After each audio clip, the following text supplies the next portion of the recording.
Hey everyone, I just wanted to leave a few quick comments at the end of discussion one. I wanted to commend everyone for doing a great job of being collegial in your discussion posts and comments, and for the most part using evidence to support your ideas and to even here and there disagree with each other. That's the way to do it. So I commend you on that. I wanted to remind us all that for each response post, you need to include at least 2 specific cited references to the readings or the films. Either one will work. Just make sure that you have it in there. And there were a few of you, and I made these comments to you in your feedback, who I could tell you had read the material, you'd referenced some ideas from it. But I really want to push us to use those ideas in very specific ways to comment on the evidence that you find in the readings and the films so that you're able to make your own interpretations of that evidence and show the way that you're doing that. So you'll need to, in parentheses, just put the chapter or the name of the film. You don't necessarily have to mark the time. Some of you did that in the film clips. As long as you tell the name of the film, I'll know what you're talking about, where it's at, because most of them are pretty short. So anyway, just keep that in mind going forward. Remember that for this next unit, for Unit 3, we'll be working on a blog. So it's a little bit different than what we do in the discussions, although you'll still be working with the material that we've been studying and the themes and events we've been studying, but instead you'll be working on a specific skill. In this case, it'll be how to critically evaluate internet sources and then use some internet sources to talk about some of the things that we've been studying over the past 2 units. So anyway, that's kind of where we're at with that, where we're going. Please read through the discussion board again if you get the chance. I interjected some comments there.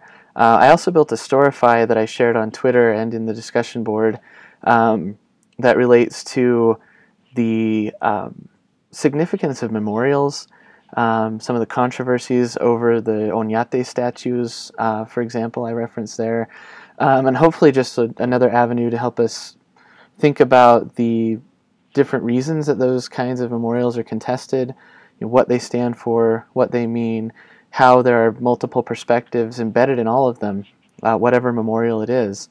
Also, the use of Pueblo terminology for themselves, for their own tribes, is something that has come back in recent years, and so that's also something to think about in terms of how the Spanish have shaped our perceptions of Pueblo people, and again, this question of how we know what we know. Always important to ask. I think it's especially transparent with the early history of New Mexico because there are so few sources, but it's something that we still need to ask, whatever it is we're reading, whether it's an internet source, whether it's an article online or in a newspaper, whether it's an article in an academic journal by a historian or other scholar. Again, we have to think about, well, how do we know what we know? What kind of evidence is this person using, and how are they interpreting it? And that will help us best understand New Mexico's history, but also any topic that we're studying. So hopefully these skills will also be applied to other things. I appreciated your comments on Chacoan culture, the ancestral Puebloan people, the Mogollon people, and the early cultural practices of the Pueblo people. I don't think I really need to add too much to that. You all did a great job of detailing that through your tweets and on the discussion board. So if you have any remaining questions, please ask them either on the Does Anyone Know forum, in the discussion board, via email, via Twitter, so that we can keep these conversations going. And of course, we'll have to remember and build on these ideas as we continue to move forward. We're going to talk about the Pueblo Revolt again in more detail, as you're finding out through the readings in Unit 3.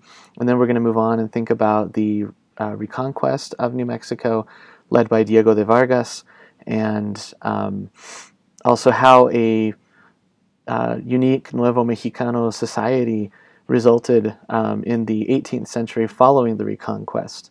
And so some of you have already asked the question about how we can say there was peace after the reconquest when there was still a lot of animosity, there was still strife. So let's think about that question as well as we go forward in Unit 3. I hope that you're all having a good day. I hope that the intercession's working well for you. And as always, please ask any questions that you have at any time. Let me know if you have any concerns.